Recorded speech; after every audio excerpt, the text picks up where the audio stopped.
السلام علیکم دوستوں، امید کرتا ہوں کہ آپ سب خیریت سے ہوں گے۔ ویڈیو شروع کرنے سے پہلے آپ سب سے گزارش ہے کہ ایک دفعہ درود شریف پڑھ لیں اور چینل کو سبسکرائب کر دیں۔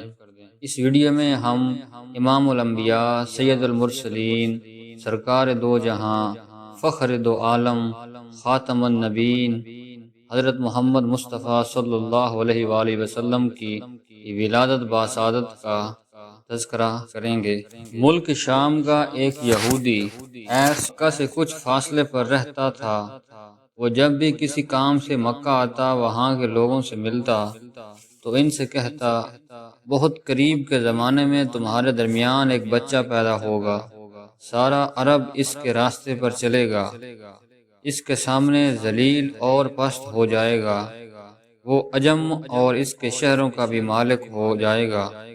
یہی اس کا زمانہ ہے جو اس کی نبوت کے زمانے کو پائے گا اور اس کی پیروی کرے گا، وہ اپنے مقصد میں کامیاب ہوگا۔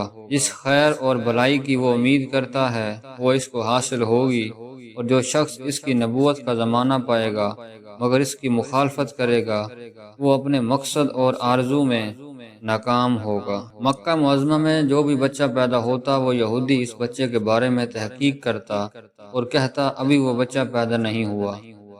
آخر جب نبی کریم صلی اللہ علیہ وآلہ وسلم اس دنیا میں تشریف لائے تو عبد المطلب اپنے گھر سے نکل کر اس یہودی کے پاس پہنچے۔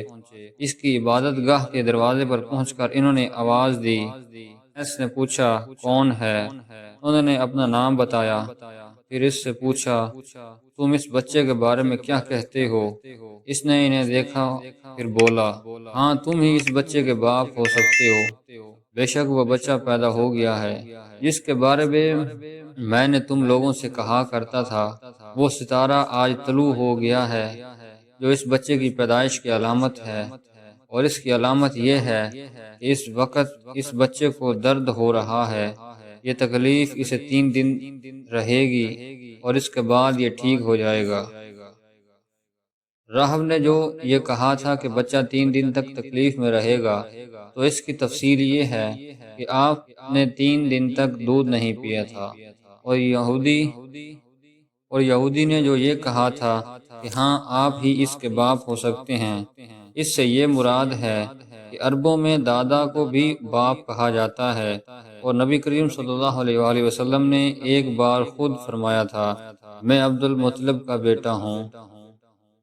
یہودی نے عبد المطلب سے یہ بھی کہا تھا، اس بارے میں اپنی زبان بند رکھیں، یعنی کسی کو کچھ نہ بتائیں، ورنہ لوگ اس بچے سے زبردست حسد کریں گے، اتنا حسد کریں گے کہ آج تک کسی نے نہیں کیا ہوگا۔ اس کی اس قدر سخت مخالفت ہوگی کہ دنیا میں کسی اور کی اتنی مخالفت نہیں ہوئی۔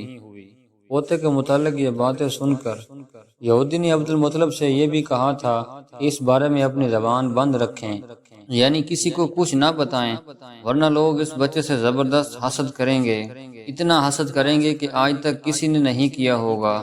اس کی اس قدر سخت مخالفت ہوگی کہ دنیا میں کسی اور کی اتنی مخالفت نہیں ہوئی۔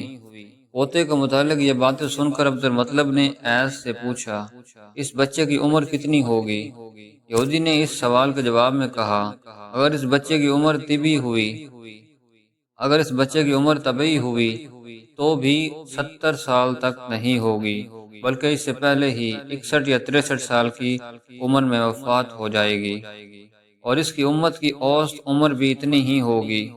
اس کی پیدائش کے وقت دنیا کے بت ٹوٹ کر گر جائیں گے، اور یہ ساری علامات اس یہودی نے گزشتہ انبیاء کے پیش گوئیوں سے معلوم کی تھی، اور سب بالکل سچ ثابت ہوئی۔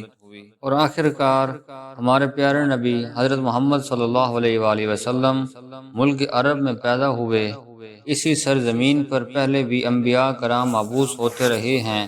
ہر نبی نے اپنے زمانے اور حالات کے مطابق شریعت کی باتیں بتائیں، لوگوں کو اللہ کی طرف بلایا، نیکی کی دعوت دی، برائیوں سے روکا۔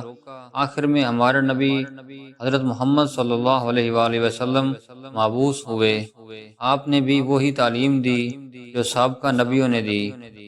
ہمارے پیارے نبی حضور نبی کریم صلی اللہ علیہ وآلہ وسلم، ہمارے پیارے نبی حضور نبی کریم صلی اللہ علیہ وآلہ وسلم 12 ربیع الاول بروز پیر صبح صادق کے وقت مکہ معظمہ میں پیدا ہوئے۔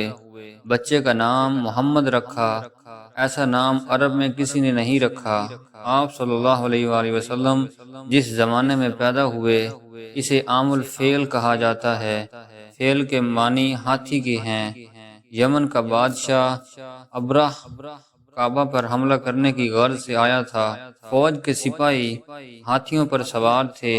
ابرہ کا مقابلہ کسی نے نہیں کیا۔ خدا کا کرشمہ دیکھیں، خدا کا کرشمہ دیکھیے کہ اللہ نے ابرہ کو پسپا کر دیا۔ اس کے بہت سے سپاہی ہلاک ہوئے۔ عرب میں دستور تھا کہ بچہ پیدا ہوتے ہی داعیہ کے حوالے کر دیا جاتا تھا اور وہ اپنے گاؤں میں لے جا کر اپنی نگرانی میں پرورش کرتی۔ بچہ کھلی ہوا میں پرورش پاتا، تندرست و توانا رہتا، صاف ستھری زبان سیکھتا، زبان میں فصاحت و بلاغت ہوتی۔ چنانچہ اسی روایتی دستور کے مطابق آپ صلی اللہ علیہ وآلہ وسلم کو حلیمہ سعدیہ کے حوالے کیا گیا۔ جب آپ صلی اللہ علیہ وآلہ وسلم کی عمر 6 سال کی ہوئی تو حلیمہ سعدیہ نے آپ صلی اللہ علیہ وآلہ وسلم کو حضرت آمنہ رضی اللہ تعالی عنہا کے پاس لے آئیں۔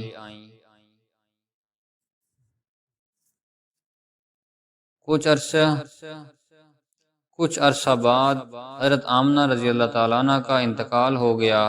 ماں کی شفقت سے محروم ہونے کے بعد آپ صلی اللہ علیہ وآلہ وسلم کے دادا عبد المطلب نے پرورش کرنے کی ذمہ داری سنبھال لی۔ عبد المطلب آپ صلی اللہ علیہ وسلم کو پیار و محبت کے ساتھ پرورش کرتے رہے۔ 2 سال کے بعد ان کی وفات ہو گئی تو آپ صلی اللہ علیہ وآلہ وسلم کے چچا ابو طالب نے آپ کو لے لیا۔ ہر طرح سے آپ صلی اللہ علیہ وسلم کا خیال رکھا اور آپ صلی اللہ علیہ وآلہ وسلم کی نگرانی کرتے رہے۔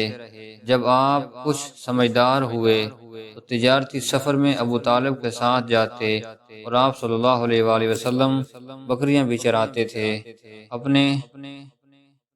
آپ صلی اللہ علیہ وآلہ وسلم نے اپنے چچا ابو طالب کے ہمراہ ہی تجارتی سفر کیے، خرید و فروخت کے طریقے سیکھے۔ سفر کے دوران بہت سے لوگوں سے ملاقات ہوئی، ان سے بات چیت کرنے کا موقع ملا۔ آپ صلی اللہ علیہ وآلہ وسلم اکثر ملک شام میں جایا کرتے تھے۔ دوستوں، آج کی ویڈیو میں اتنا ہی۔ انشاءاللہ ہم سیرت النبی پر مزید ویڈیو اپلوڈ کریں گے۔